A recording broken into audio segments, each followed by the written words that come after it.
चलो अभी नया चैप्टर करना है हमें, लेबर हो गया, मटेरियल हो गया, और मेन चैप्टर मेरे हिसाब से पूरे सब्जेक्ट में है ओवरहेड, पूरा कॉस्टिंग में ओवरहेड्स है, क्योंकि इसके जो भी कॉन्सेप्ट मैं आपको अभी सिखाऊंगा वो सब इंपॉर्टेंट है, ईजी है पर इंपॉर्टेंट है, ठीक है।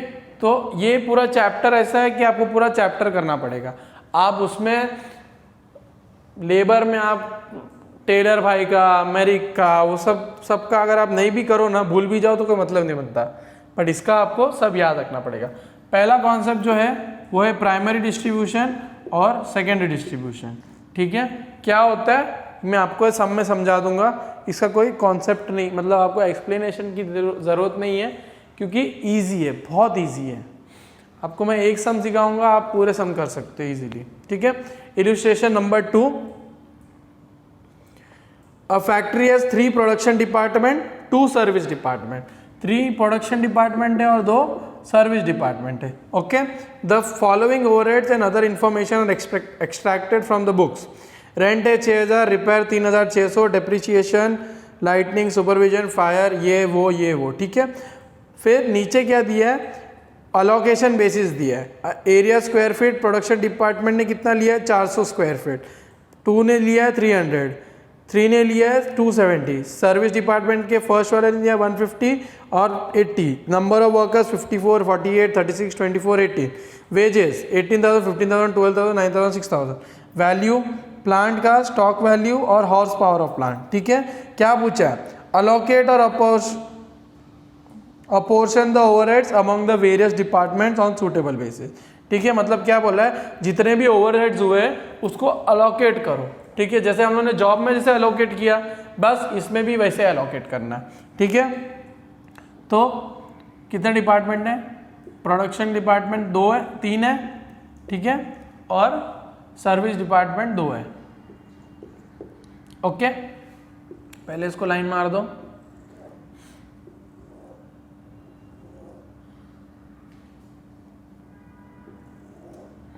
Service 2, okay. इधर लिख देता हूँ मैं अमाउंट, कितना अमाउंट है, सॉरी हाँ इधर लिख देता हूँ बेसिस, इधर अमाउंट लिखते हैं, अमाउंट बेसिस लिखता हूँ, और इधर कौन सा एक्सपेंस है वो लिखते हैं, ठीक है। एक्सपेंस लिख सकते हो, अभी पर्टिकुलर्स भी लिख सकते हो, चलता है, कुछ नहीं मतलब नहीं है, ठीक है। चलो फर्स्ट क्या बोला है, फर्स्ट हमें वेजेस करना है, जो नॉर्मल हमारे हैं वो वेजेस, ठीक है। बेसिस है, हम लोग को गिवन दिया हुआ है ना, वेजेस कितना है, ठीक है। अमाउंट कितना है इसको छोड़ो, अमाउंट यहाँ पे नहीं लिखना है, यहाँ पे लिखो कितना है 9,000 और 6,000, ठीक है। अब मैं बताता हूँ प्रोडक्शन में क्यों नहीं लिखा और सर्विस में क्यों लिखा। हम लोग क्या अलोकेट कर रहे हैं, हम लोग अलोकेट क्या कर रहे हैं, ओवरहेड्स अलोकेट कर रहे हैं, ठीक है। ओवरहेड्स का मतलब क्या होता है, इनडायरेक्ट एक्सपेंसेस है, डायरेक्ट थोड़ी ना है, इनडायरेक्ट है। प्रोडक्शन से रिलेटेड है क्या ओवरहेड्स, नहीं ना, तो वो क्या हो गया इनडायरेक्ट एक्सपेंसेस। तो वेजेस प्रोडक्शन के लिए क्या है, डायरेक्ट एक्सपेंस, समझ में आया।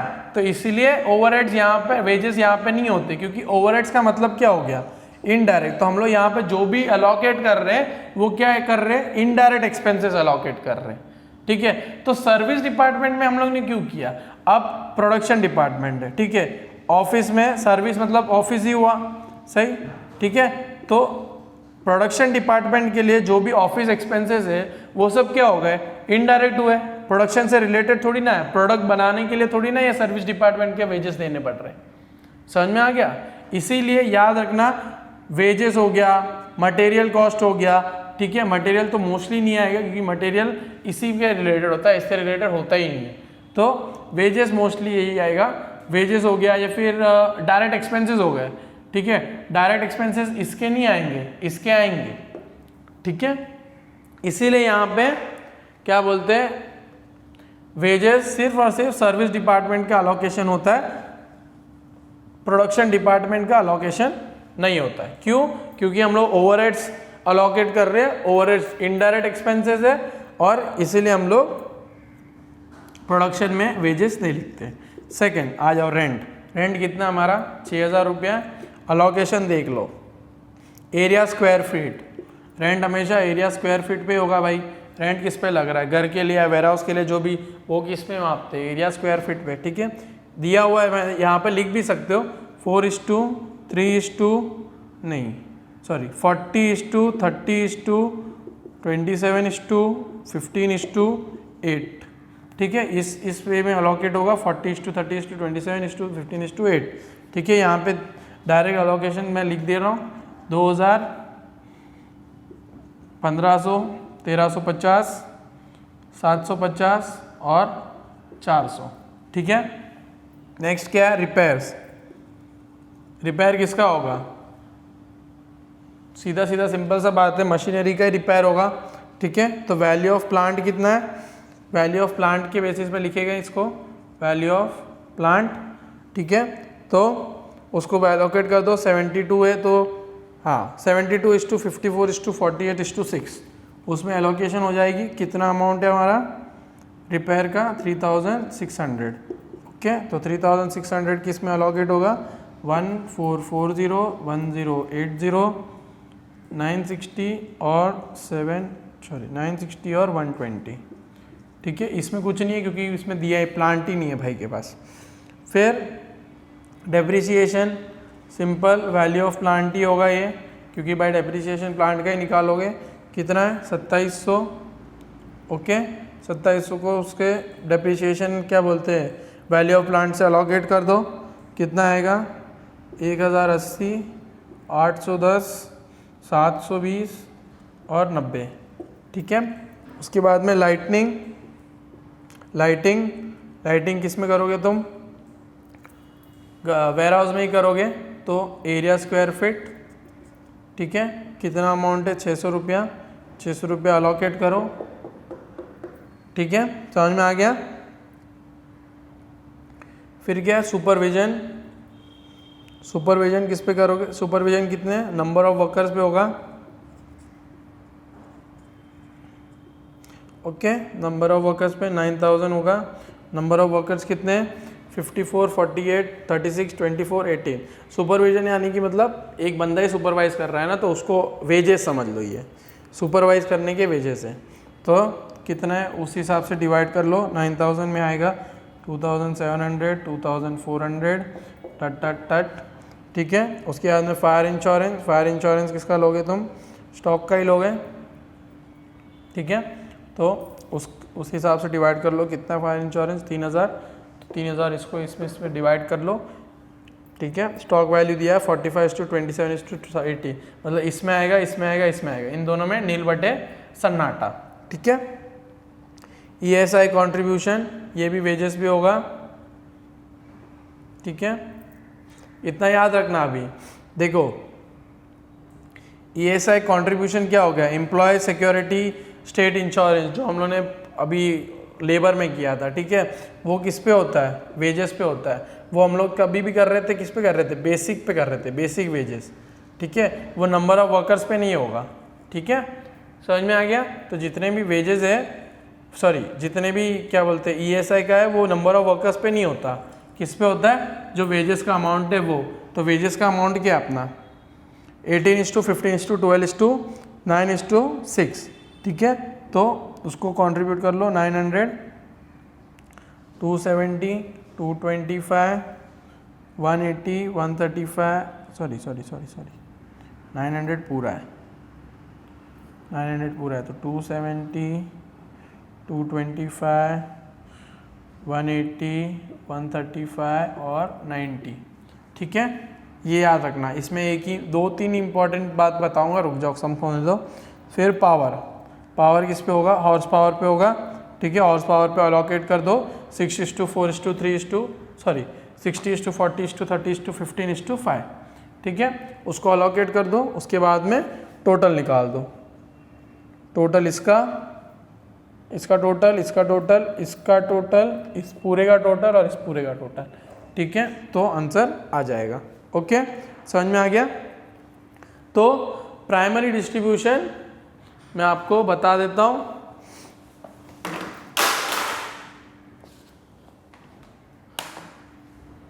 इम्पॉर्टेंट क्या है बस, बाकी आपको बाकी सब तो आप इजीली कर लोगे।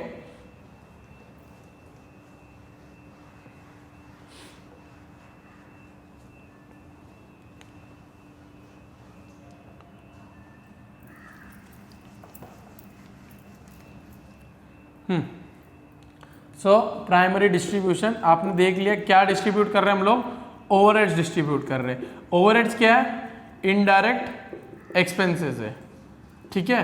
तो ये इनडायरेक्ट एक्सपेंसेस प्रोडक्शन में हम लोग वेजेस की बात कर रहा हूँ मैं। वेजेस एक डायरेक्ट एक्सपेंस है किसके लिए, प्रोडक्शन डिपार्टमेंट के लिए, लेकिन वो एक इनडायरेक्ट एक्सपेंसेस है सर्विस के लिए। समझ में आया कि ये वेजेस गुड्स बनाने के लिए काम नहीं आ रहे हैं, लेकिन इसमें जो हम लोग वेजेस दे रहे हैं मतलब वो सैलरी हो गई। सैलरी क्या हो गई, प्रोडक्शन के मामले से इनडायरेक्ट हो गई। समझ में आ गया। इसलिए सर्विस में आप वेजेस लिखोगे, प्रोडक्शन में आप वेजेस नहीं लिखोगे। ओके। उसके बाद में ईएसआई जो हम लोगों ने किया, ईएसआई हमेशा बेसिक वेजेस पे होता है, ठीक है, इसलिए उसका अलोकेशन बेसिस भी वेजेस पे होगा,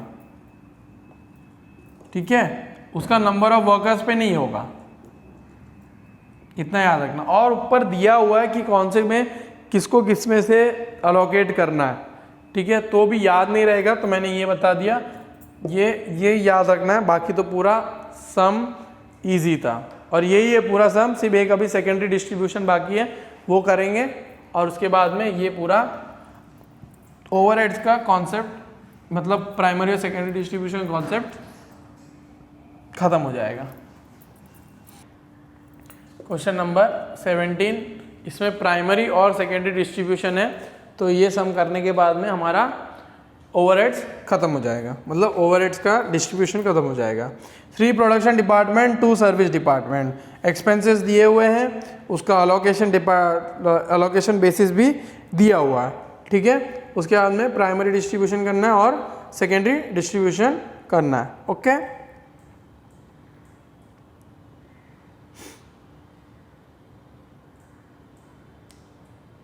द मशीन, बी पॉइंट देखो, machine shop assembly and finishing have 3 issued requisitions to the ratio of 9:6:5 और रिपेयर क्या दिया है 2:3:1।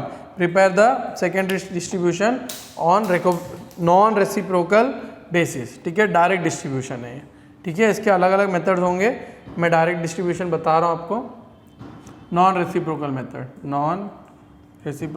मेथड यानी कि डायरेक्ट डिस्ट्रीब्यूशन, ठीक है। अभी कितने डिपार्टमेंट है हमारे पास, 3 production department, product P1, P2, P3, S1, S2, ठीक है। उसके बाद में यहाँ पे आ जाएगा अमाउंट, यहाँ पे हो जाएगा बेसिस और यहाँ पर आ जाएगा पर्टिकुलर्स, ठीक है। फर्स्ट क्या है हमारा, कंज्यूमेबल स्टोर्स, ठीक है। कंज्यूमेबल स्टोर बेसिस क्या रखोगे आप, डायरेक्ट मटेरियल्स, ठीक है। कितना टोटल है 15,400। डायरेक्ट मटेरियल का रेशियो दिया हुआ है 34, 39, 13, 4, 10, ठीक है। तो 5,200, 6,000, 2,600 और 1,600, ठीक है। स्टोर्स हो गए। सुपरविजन आपका आएगा डायरेक्ट वेजेस पे, क्योंकि देखो सुपरविजन पिछले हमने किस पे किया था, नंबर ऑफ वर्कर्स पे। अब नंबर ऑफ वर्कर्स नहीं है तो किस पे करोगे आप, वेजेस पे, जो रिलेटेड है वर्कर से उस पे करोगे, ठीक है। जो आपके पास ऑप्शन अवेलेबल है उसी ऑप्शन में आपको अलोकेट करना है, ये आपने कर लिया। फिर रेंट तो आपका सीधा एरिया में ही होगा, ठीक है। इंश्योरेंस किसका ही निकालोगे, एसेट का ही निकालोगे। उसके बाद में डेप्रिसिएशन भी एसेट का ही होगा, ठीक है।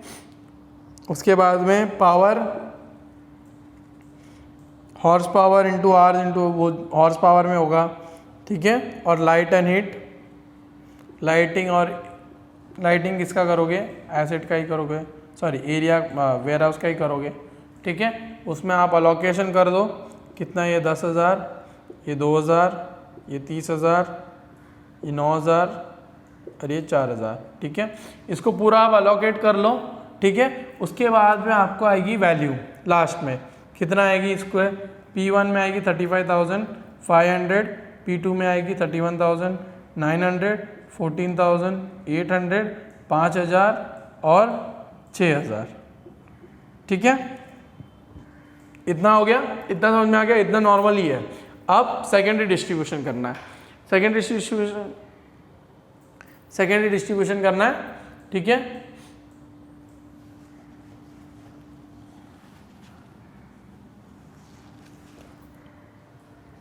क्या वैल्यू आई थी, 35,500, 31,900, 14,800, 5,000 और 6,000, ओके, ठीक है। अब क्या बोला है उसने, the machine shop, assembly shop, finishing department have issued stores acquisition in the ratio of 9:6 और repairs in the ratio of 2:3:1, ठीक है। तो स्टोर्स कितना दिया है, 9:6:5, 9:6:5, ठीक है। Have issued store requisition in the ratio of 9:6, तो ये क्या है, ये S1 आप अगर देखोगे सर्विस डिपार्टमेंट में ये है स्टोर्स, ठीक है, और ये है रिपेयर्स, ओके। तो 5,000 इसमें से माइनस हो जाएगा, ये सेकेंडरी डिस्ट्रीब्यूशन है, ठीक है। सेकेंडरी डिस्ट्रीब्यूशन का मतलब क्या है, ये जो 5,000 की कॉस्ट हुई है ना, ठीक है, ये इनके लिए तो हुई है, ठीक है। तो इसमें ये 5,000 रुपया इसमें कैसे बांटोगे, तो ये सेकेंडरी डिस्ट्रीब्यूशन होता है। तो 9:6:5 में इसको बांटो, कितना आएगा, 2,250, 1,500 और 1,250। फिर स्टोर का हो गया, रिपेयर कितने में दे रहे हो, 2:3:1, ठीक है, 2:3:1। ये इधर से 6,000 माइनस हो जाएगा, 6,000 यहाँ पे आ जाएगा, 6,000, 5,000, उसको डिवाइड कर लो, 2,000, 3,000 और 1,000, ठीक है। आप टोटल मारो तो टोटल प्रोडक्शन में कितना वैल्यू आता है, 39,750, 36,400, 17,05, नील बटे सन्नाटा, ठीक है। समझ में आ गया क्या हुआ। प्राइमरी डिस्ट्रीब्यूशन क्या है, ओवरहेड्स को अलोकेट करो, जितना भी जिसके पास भी जितना है उसको अलोकेट करो। सेकेंडरी क्या बोलता है, प्रोडक्शन में कितने ओवरहेड्स हो रहे हैं, टोटल बताओ मेरे को, इफेक्टिव बताओ मेरे को, नेट बताओ, ठीक है। ये सर्विस वाला ये प्राइमरी में यूज हुआ है तो उसको कितना यूज हुआ है, ठीक है, वो अलोकेट करके मेरे को इफेक्टिव बताओ कि प्रोडक्शन में कितने ओवरहेड्स अलोकेट करने हैं। समझ में आ गया। तो इसीलिए सेकेंडरी डिस्ट्रीब्यूशन इफेक्टिव पे ध्यान देता है कि भाई टोटल बताओ प्रोडक्शन डिपार्टमेंट ने कितना। ये पूरा सम ओवरहेड्स पूरा का पूरा मैन्युफैक्चरिंग के दिमाग से लिखना है कि आपका मैन्युफैक्चरिंग का धंधा है, ठीक है, आप बिजनेस नहीं, आप सर्विस नहीं दे रहे हो कुछ, ठीक है, या फिर आप सर्विस दे रहे हो लेकिन आपका मेन धंधा क्या है, मैन्युफैक्चरिंग। आपके दो अगर गुड्स बना रहे हो तो आपको मैन्युफैक्चरिंग के हिसाब से सोचना है, ठीक है। इलस्ट्रेशन नंबर 19, उसमें हेडिंग भी है अलोकेशन, अपोर्शनमेंट और अब्जॉर्प्शन। अलोकेशन है, अपोर्शनमेंट है और अब्जॉर्प्शन है, ठीक है। ये तीन मतलब एक ही सम में तीनों है।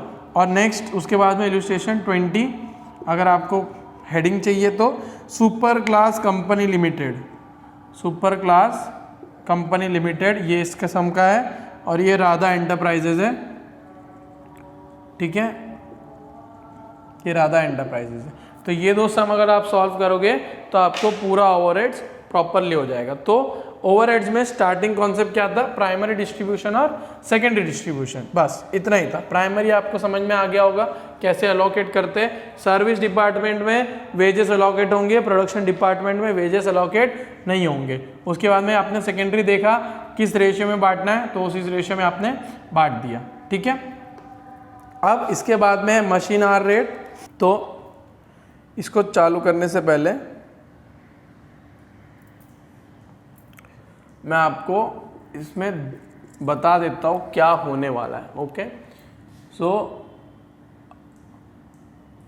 अलग अलग कॉस्ट दी जाएगी, मतलब रेंट का कॉस्ट, ओवरहेड्स का कॉस्ट, फैक्ट्री का कॉस्ट, सुपरवाइजर ने को सैलरी दिया वो, ठीक है। और वो कितना हम लोगों ने एलोकेट किया मशीन को वो हमें निकालना है। ओके, तो उस कॉस्ट में फर्स्ट जो कॉस्ट होगा वो इस बुक में के हिसाब से स्टैंडिंग चार्जेस हैं।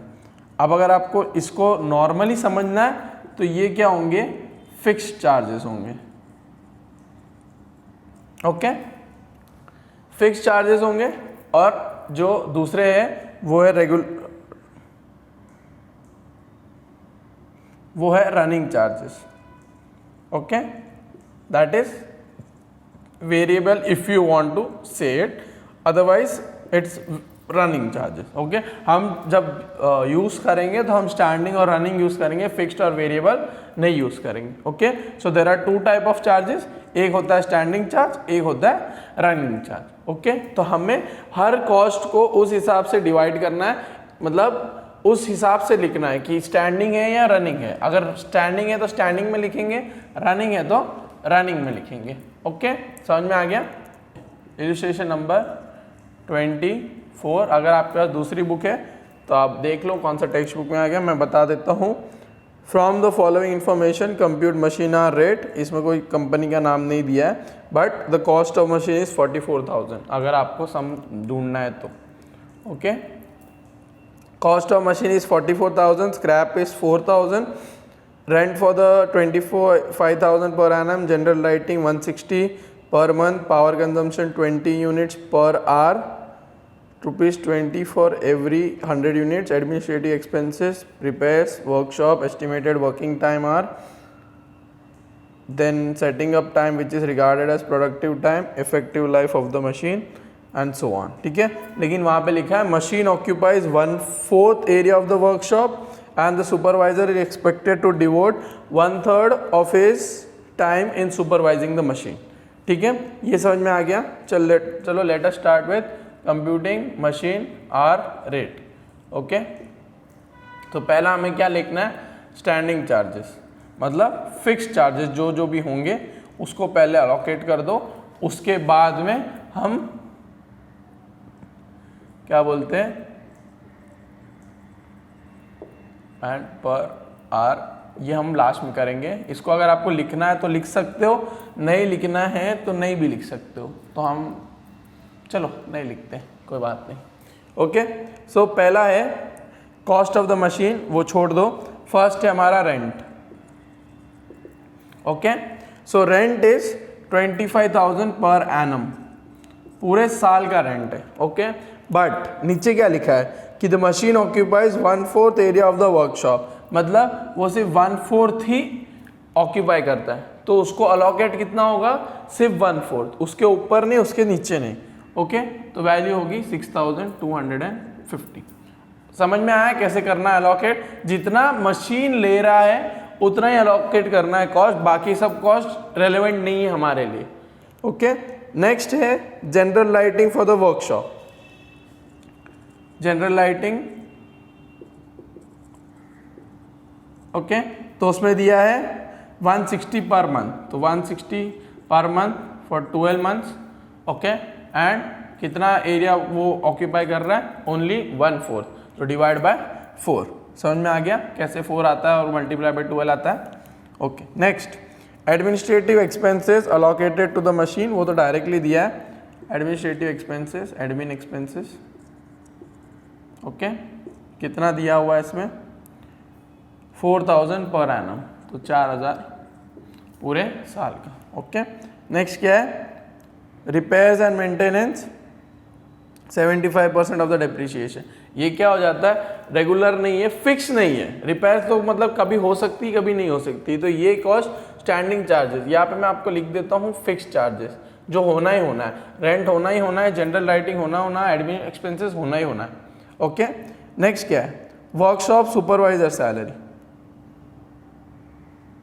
Workshop supervisor salary.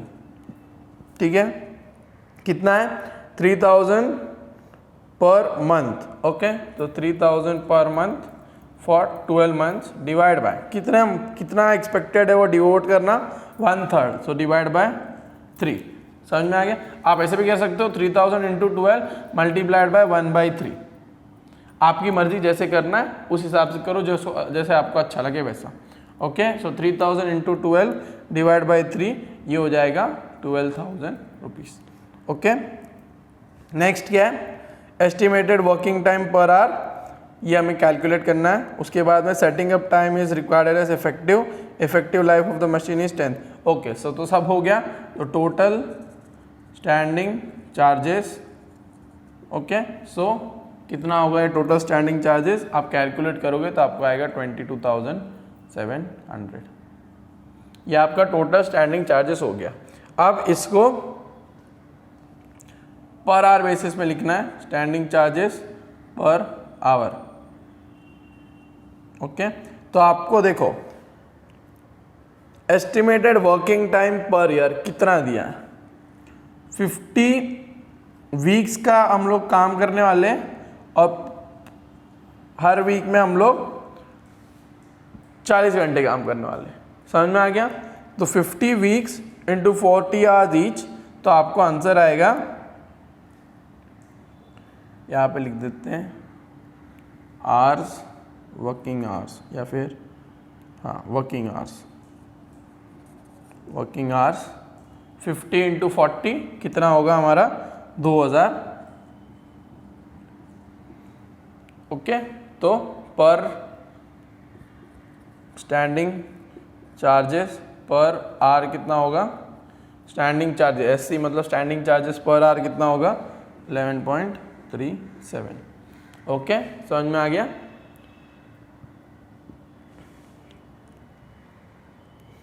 तो ये हो गया हमारा स्टैंडिंग चार्जेस।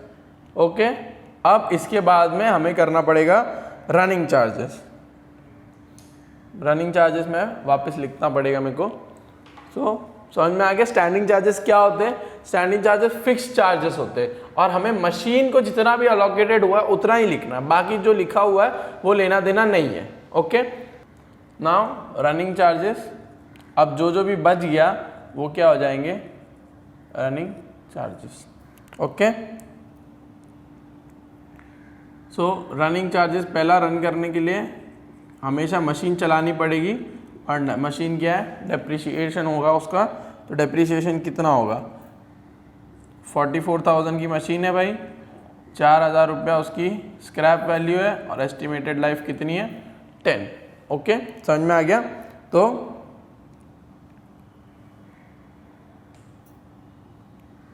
इसको मल्टीप्लाई और डिवाइड करो। यहाँ पे डायरेक्टली इन लोग ने क्या किया है, इन लोगों ने डायरेक्टली इसको 2000 से डिवाइड कर दिया, मतलब R से डिवाइड कर लिया। तो आपको डायरेक्टली इसका आंसर इस तरह से मिल चुका है।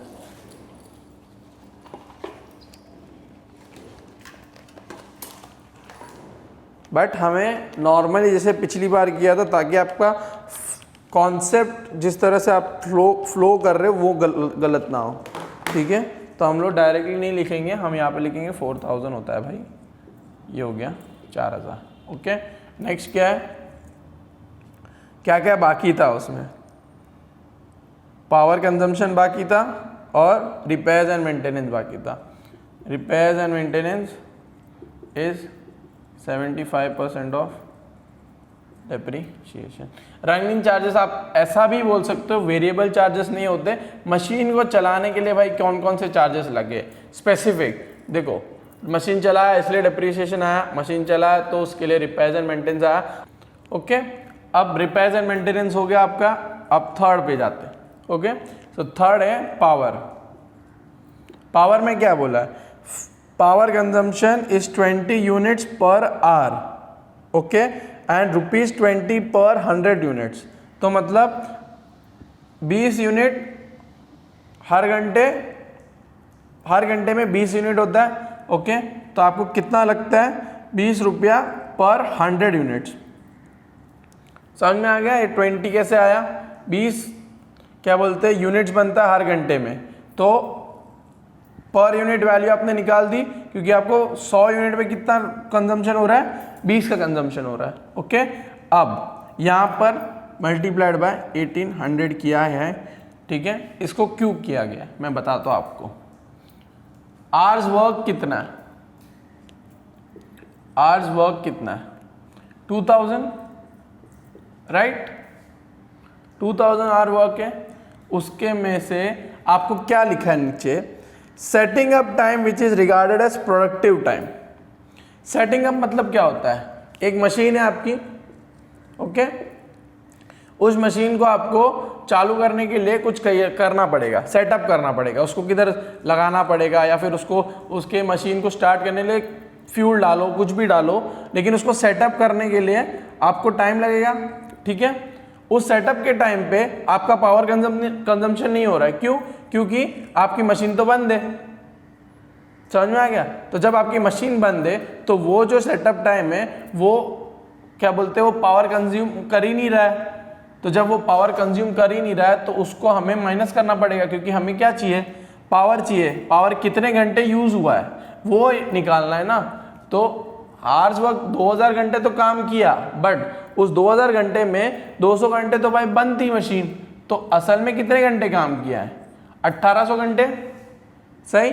तो इसीलिए वो 1800 यहाँ पे आता है, क्योंकि मल्टीप्लाइड बाय आपने कितना आवर्स काम किया, कितना आवर्स ये पावर यूज हुआ है, okay.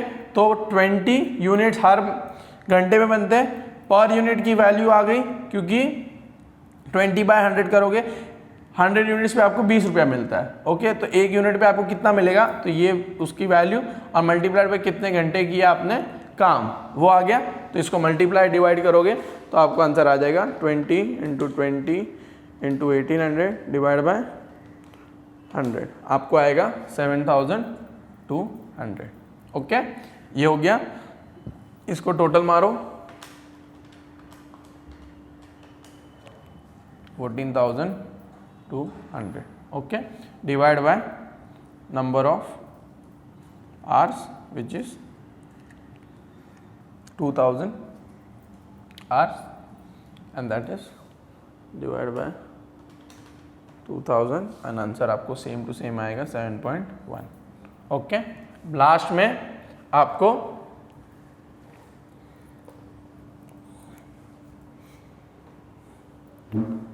Machine hour rate, okay, ये मशीन, ये होने के बाद में आपने अलग अलग कर दिया, उसके बाद में मशीन आर रेट लिखो स्टैंडिंग कितना था 11.37, इसको ऐसा मत लिखो,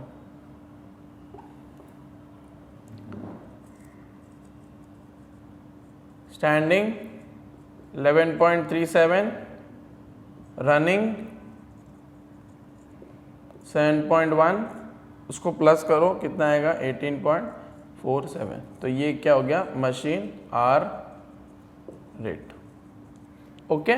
समझ में आया क्या किया मैंने, पहले दोनों निकाल दो, उसके बाद में लास्ट में ये मशीन आर रेट लिख दो, ताकि आपका टोटल मशीन आर रेट कितना है 18.47, ओके। मेन इंपॉर्टेंट इसमें था ये पावर, क्योंकि कंफ्यूज हो जाओगे कि भाई 1800 कहाँ से आया, 1800 या इस तरह से आया, क्योंकि 200 घंटे तो भाई सेटअप के लगे थे, 200 घंटे तो मशीन बंद ही थी, तो उसमें आपको पावर लगा ही नहीं, ओके। और ये 20/100 आपको पर यूनिट वैल्यू आ जाएगी, जो हम हमेशा से ही करते आ रहे हैं अभी तक, ओके। तो ये हो गया मशीन आर रेट, समझ में आ गया होगा कि कैसे आपको अलोकेट करना है, ओके। सो अभी हम लोग करेंगे क्वेश्चन नंबर इलस्ट्रेशन नंबर 27 और 28। मैं आपको डिफरेंस बताता हूँ एक चीज़ का, इंपॉर्टेंट से ये इंपॉर्टेंट है, क्वेश्चन आपको पूछ सकते हैं इसमें, क्योंकि यहाँ पर ही सबको ट्रिक विक होती है, ओके।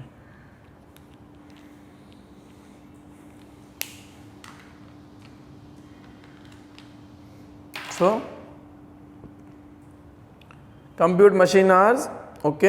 आपको दिया है cost of machine 1 lakh, installation charges is 10,000, estimated scrap value after 15 years 5,000, rent rates, general lighting, insurance, repairs, power consumption 10 units per hour, ठीक है। आपको कितने यूनिट, रेट ऑफ पावर पर 100 units 20, estimated working hours per annum 2200, non productive setting up time है, यहाँ पे देखना। पिछले सब में क्या था, जो सेटअप टाइम था हमारा क्या था, प्रोडक्टिव। अभी क्या करवा रहा हूं मैं, जो सेटअप टाइम है वो क्या है, नॉन प्रोडक्टिव, ओके तो इसमें डिफरेंस क्या होने वाला है वो आपको मैं बताता हूँ क्या होने वाला है. Okay so let us start with it. Machine hour rate, जो आपको पता है पहला क्या आएगा, स्टैंडिंग चार्जेस. ओके तो यहाँ पे आप लिख दो अमाउंट. फर्स्ट स्टैंडिंग चार्जेस क्या आएंगे, रेंट एंड रेट्स, क्योंकि उसके पहले तो डेप्रिसिएशन का दिया हुआ है. Rent and rates for the shop per month is 5000. Okay 5000 sorry 200 पर month. Okay so rent and rates is 200 per month for 12 months. Okay और कितना ऑक्यूपाई कर रहा था, machine occupies 1/4 of the total area. तो सेम जिसकी तरह पिछली बार किया था इसको ऐसा करना है, डिवाइड बाय 4 करो, आपकी मर्जी. तो कितना आएगा आंसर 600. ओके समझ में आ रहा है आपको, अभी तो इजी हो गया होगा. सेकेंड क्या है, जनरल लाइटिंग. जनरल लाइटिंग मैं डायरेक्टली लिख रहा हूँ, general lighting 300 per month for 12 divide by 4. Okay 1/4 4 same ही होता है 900. ओके नेक्स्ट क्या है, इंश्योरेंस प्रीमियम. जो मशीन से रिलेटेड नहीं है वो स्टैंडिंग चार्जेस, और इंश्योरेंस तो हर साल आपको भरना ही भरना है. ओके इंश्योरेंस प्रीमियम आपको दिया हुआ है for the machine per annum is 960. आपको पर एनम दिया हुआ है तो आपको कुछ कैलकुलेशन की ज़रूरत ही नहीं है. नेक्स्ट क्या है, रिपेयर्स एंड मेंटेनेंस एक्सपेंसेस, वो तो नहीं आएगा. पावर कंजम्पशन नहीं आएगा. सुपरवाइजर सैलरी पर मंथ, ये सुपरवाइजर की सैलरी आ जाएगी. Supervisor salary per month. Okay per month कितना आएगा 600. The supervisor is expected to devote 1/5 of his time for supervisor. Okay so 600 per month multiplied by 12 multiplied by 1/5. Okay समझ में आ गया कैसे कर रहा हूँ मैं. जो पिछला सम था ऑलमोस्ट सिमिलर ही सम है. ओके तो टोटल करो इसको, आपको आएगा 3900. So total standing charges 3900. Okay divide by number of hours. Okay अब यहाँ पर देखो आवर्स वर्क कितना है, क्या दिया हुआ है, estimated working hours per annum is 2200. Okay पर यहाँ पर जो सेटअप टाइम है, सेटअप टाइम वो क्या दिया है, नॉन प्रोडक्टिव है. जो सेटअप टाइम मतलब जो सेटअप हुआ था तब ये सब क्या बोलते हैं चल रहा था, प्रोडक्टिव नहीं था. ये जो भी सेटअप कर रहे थे जब मशीन बंद थी तब भी ये चल रहा था. तो आपका जो 200 टाइम है वो क्या है आपका नॉन प्रोडक्टिव, सॉरी तब ये जनरल लाइटिंग और ये सब नहीं चल रही थी. कोई 200 घंटे कुछ काम ही नहीं हुआ, नॉन प्रोडक्टिव कोई काम ही नहीं हुआ. तो ये सेटअप टाइम आपका क्या हो जाएगा, माइनस हो जाएगा. जब सेटअप टाइम सिंपल अगर लॉजिक समझना है, सेटअप टाइम प्रोडक्टिव है तो उसको आवर्स वर्क से माइनस नहीं करेंगे. सेटअप टाइम अगर नॉन प्रोडक्टिव है तो उसको आवर्स वर्क से माइनस करेंगे. समझ में आ गया लॉजिक. तो उसी हिसाब से लॉजिक लगाओ. 2200 है, उसमें से सेटअप टाइम अगर नॉन प्रोडक्टिव है माइनस 200 किया तो टोटल आवर्स वर्क कितने आ गए मेरे 2000. ओके तो उसको जब करोगे आप 1.95, ये क्या आ गया आपका standing charges per hour. Okay समझ में आ गया. ये इंपॉर्टेंट था यहाँ पे क्योंकि आपको पता होना चाहिए सेटअप टाइम जब प्रोडक्टिव और नॉन प्रोडक्टिव में डिफरेंस क्या आ जाएगा. तो जब नॉन प्रोडक्टिव हो तो वो आवर्स वर्क से माइनस हो जाएगा, और जब वो प्रोडक्टिव हो तो वो आवर्स वर्क में रहेगा, उसको माइनस करने की कोई ज़रूरत नहीं. अब क्या हो गया, regular running charges.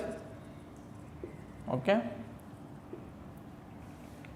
Running charges क्या रह गए हमारे, जो सेम है पिछले, सेम ही है पूरा सम. पावर है. ओके पावर कितना कंज्यूम हो रहा है, रुको पहली बात पावर में क्या दिया है,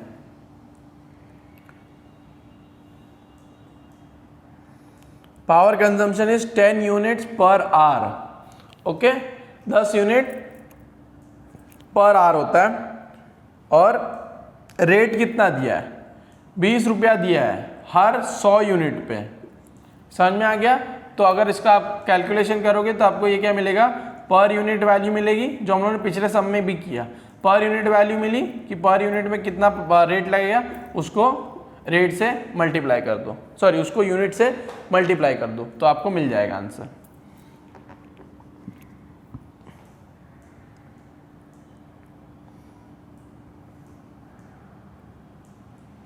ये आपका हो गया 2। ओके, समझ में आ गया। नेक्स्ट, ये सिंपल था क्योंकि आपको इसमें पर यूनिट दे चुके, पिछले सम में आपको पर यूनिट दिया नहीं था।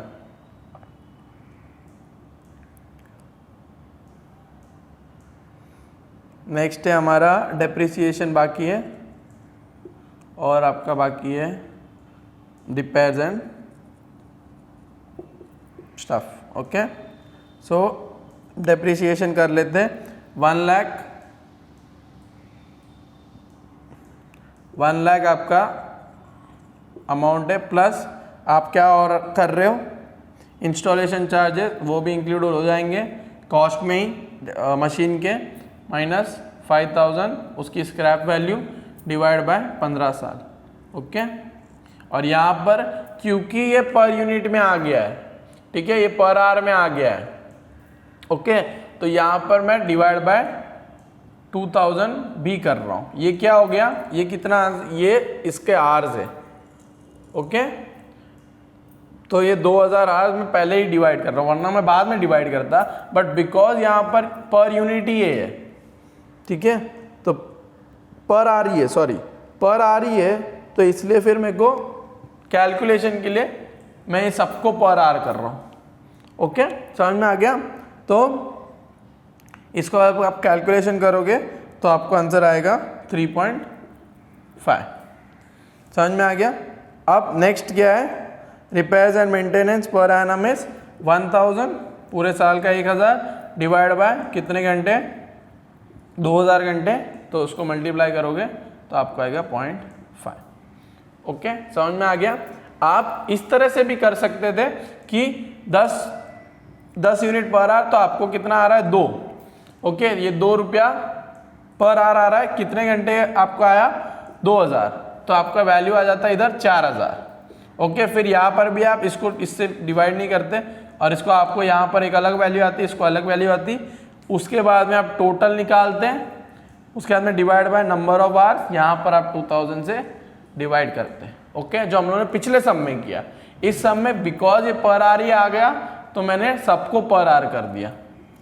ओके, डिफरेंस कुछ नहीं है, आप इसको 2 से 2 इंटू 2000 कर दोगे तो भी आपको सेम ही आंसर आने वाला है, और उसी तरीके से आपको आंसर आएगा। ओके, तो इसको प्लस करो तो आपको कितना आएगा, 6।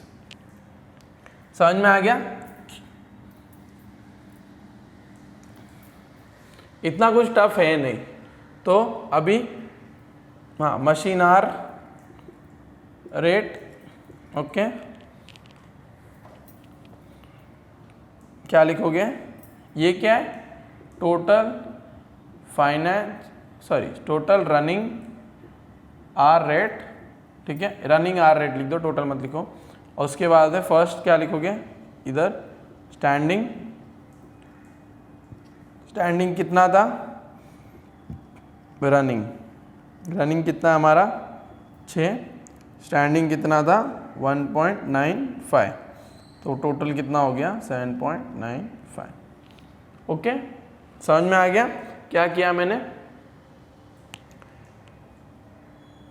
यही होता है। और इसमें सिर्फ एक ही इंपॉर्टेंट था पॉइंट, समझ में आ गया, जब सेटअप टाइम आपका प्रोडक्टिव है तो उसको वर्किंग आवर से माइनस नहीं करना है। ओके, और जब आपका सेटअप टाइम नॉन प्रोडक्टिव है तो उसको इस तरीके से क्या बोलते हैं, वर्किंग आवर्स से माइनस करना है। ओके, एक और सम करूंगा, उसके बाद में कुछ नहीं है इसके अंदर,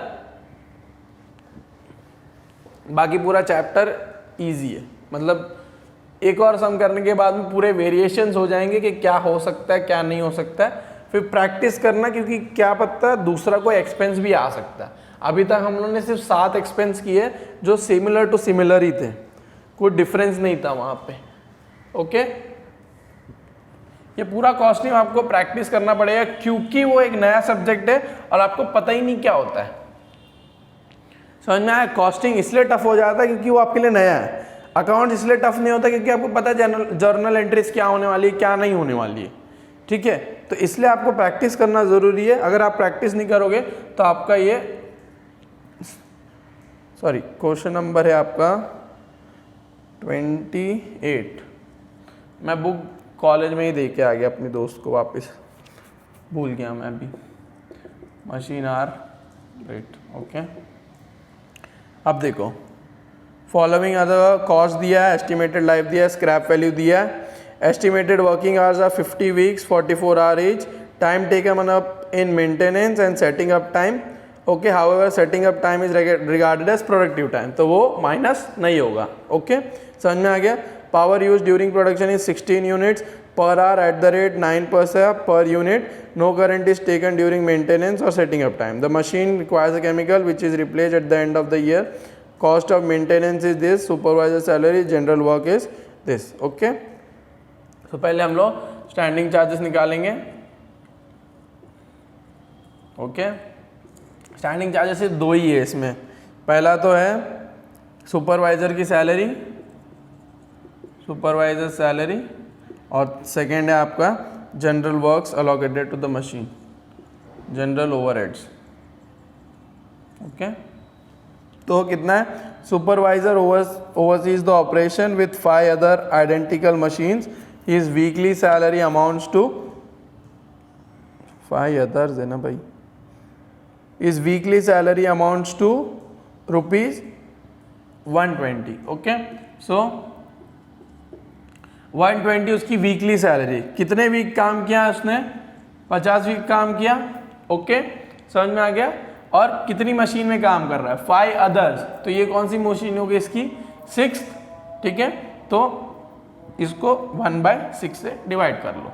लॉजिक समझा? 6 क्यों आया यहाँ पे? क्योंकि ये 5वीं नहीं है, 6 मशीन के साथ काम करता है। ओके, 6 मशीन में वो क्या बोलते हैं, 6 मशीन के लिए उसको 120 रुपया मिलता है, तो उसको हम लोगों को सिर्फ अपने एक मशीन पे करना है। कभी भी याद रखना, मशीन आर रेट जब भी निकालोगे एक ही मशीन पे निकलती है। अगर आपको 2-3 मशीन दिए तो आपको 2-3 बनाना पड़ेगा इस चीज़ को, मतलब अमाउंट 3 बनाना का। हमेशा मशीन आर रेट पर मशीन ही बनता है, क्या बोलते 2-3 साथ एक साथ नहीं बनता है। ओके, तो 120 × 50 × 1/6, तो आंसर आएगा आपको 2000। ओके, सॉरी 2000 नहीं आएगा, आंसर आएगा आपको 1000। ठीक है, नेक्स्ट क्या आएगा? General work overheads. General work overheads आपको डायरेक्टली दिया है 2000 डिवाइड बाय 3000। ये क्या हो गया? Total standing charges divide by number of hours. Okay, अब देखो क्या लिखा है? Estimated working hours is 50 weeks and 44 hours each. Okay, so estimated working hours 50 week and 44 hours, तो कितना आएगा? 2200 hours आ जाएंगे। ओके, समझ में आया?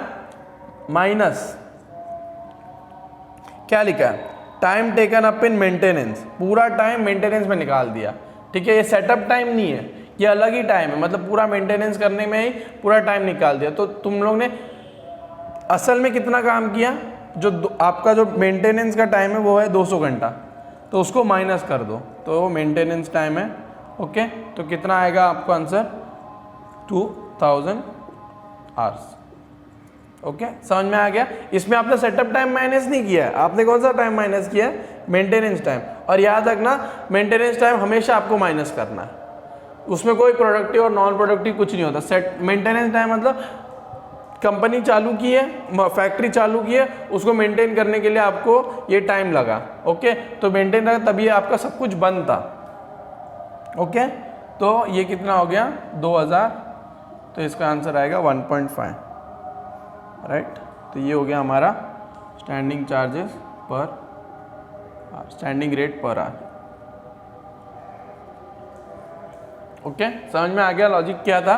200 माइनस और याद रखना मेंटेनेंस हमेशा माइनस करना है, कभी भी वो प्रोडक्टिव नॉन प्रोडक्टिव उसका कोई लेना देना ही नहीं है, वो हमेशा आपको माइनस करना ही करना है, क्योंकि वो नॉन प्रोडक्टिव ही होता है, वो प्रोडक्टिव कभी हो ही नहीं सकता। सेटअप टाइम फिर भी प्रोडक्टिव हो सकता है बिकॉज आपके दूसरे काम चल सकते हैं जब आपकी मशीन ठीक चल रही है, नहीं बंद हो रही है तभी। नेक्स्ट है running charges. Okay, running charges पहला होगा डेप्रिसिएशन, ऑफ कोर्स की बात है, डेप्रिसिएशन 1 लाख उसका कॉस्ट है, ठीक है, minus 10,000, okay, divide by 10, okay, तो इसका आंसर क्या आएगा?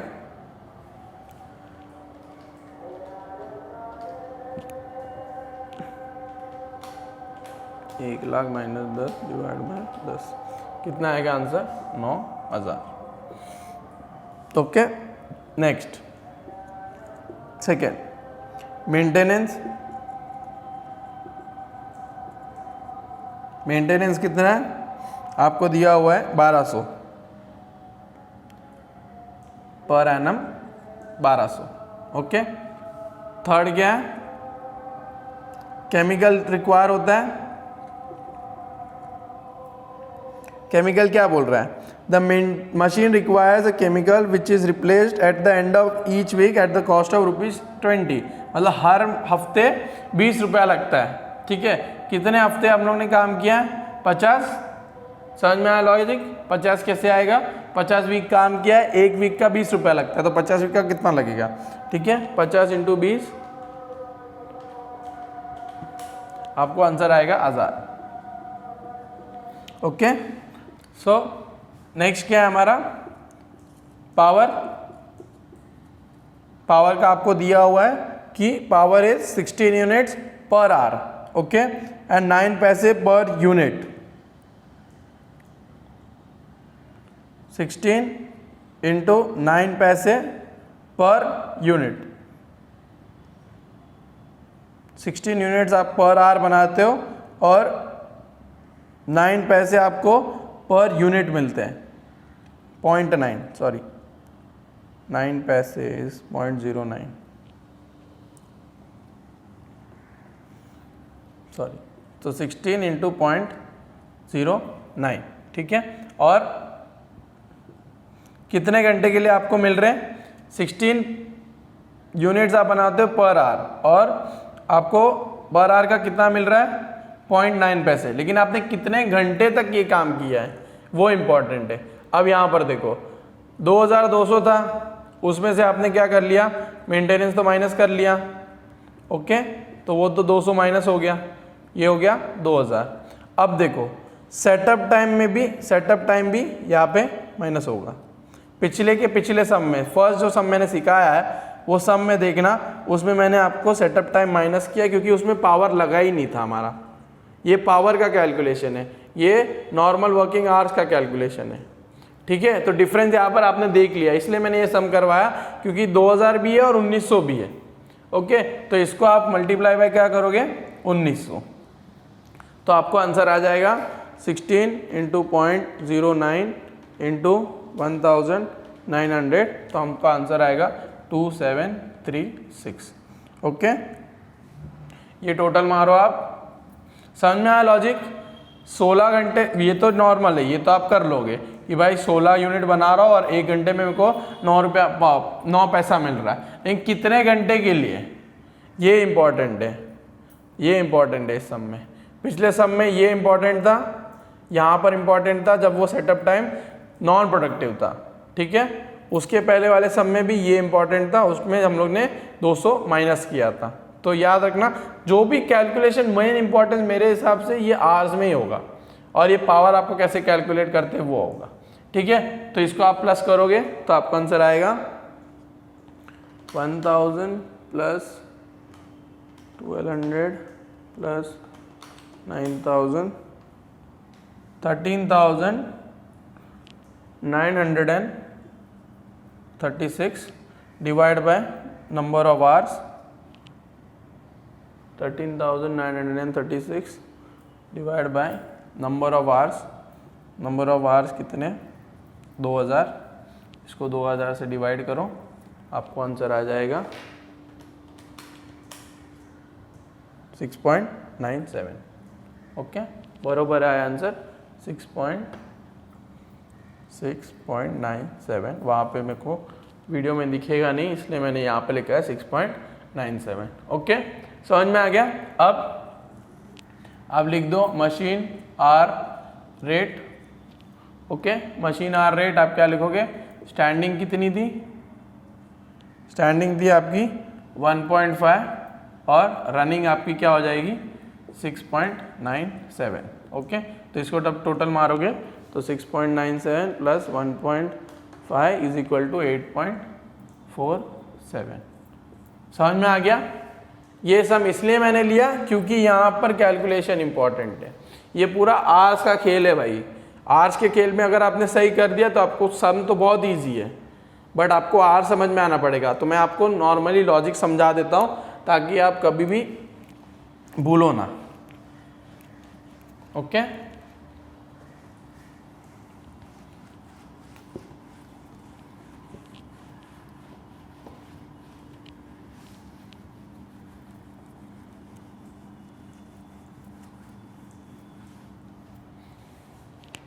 सो आवर्स का कैलकुलेशन कैसे होगा, ठीक है। आपको नॉर्मल वर्किंग आवर्स तो दिया रहेगा। ओके, लेट अस से 2000 है, ठीक है। हम कंडीशन 1 लेते हैं। कंडीशन 1 क्या है, सेटअप टाइम प्रोडक्टिव है। ओके, सेटअप टाइम हमेशा हमारा 200 रहेगा। ओके, 200 हमारा सेटअप टाइम प्रोडक्टिव है, सेटअप टाइम है, ठीक है। तो सेटअप टाइम फर्स्ट इंस्टेंट में क्या है, प्रोडक्टिव है, तो हमारा कुछ माइनस नहीं होगा और ये 2000 हमारा क्या हो जाएगा, एक्चुअल वर्किंग आवर्स। ओके, ठीक है, समझ में आ गया।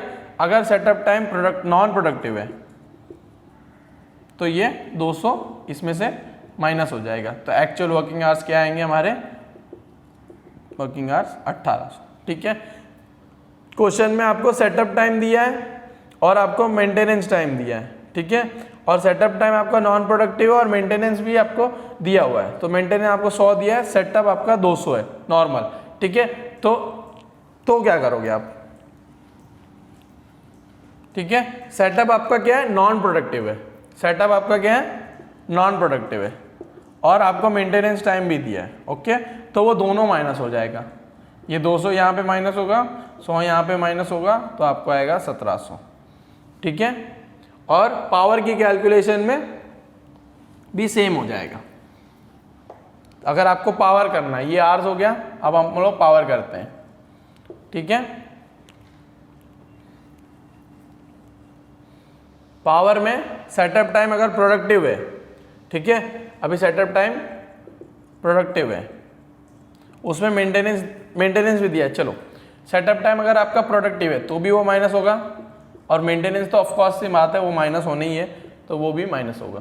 ओके, और अगर सेटअप टाइम नॉन प्रोडक्टिव है तो भी माइनस होगा और 100 तो आपका मेंटेनेंस वाला माइनस होगा। तो पावर में कुछ चेंजेस नहीं आएगा। पावर में इतना याद रखना, हमेशा सेटअप माइनस होगा और मेंटेनेंस तो माइनस होता ही है, चाहे आपका पावर हो चाहे आवर्स हो, मेंटेनेंस हमेशा माइनस करना है। बट सेटअप टाइम आपको देखना है प्रोडक्टिव है कि नॉन प्रोडक्टिव है। अगर नॉन प्रोडक्टिव है तो माइनस करो, प्रोडक्टिव है तो रहने दो, ठीक है, चेंज मत करो। ये किसके कैलकुलेशन में, आवर्स की कैलकुलेशन में। ओके, तो मेरे हिसाब से इतना काफ़ी है मशीन आवर में। इसके बाद में आपको क्या बोलते हैं, प्रैक्टिस करनी पड़ेगी, तब आपका मशीन आवर रेट इजीली हो जाएगा।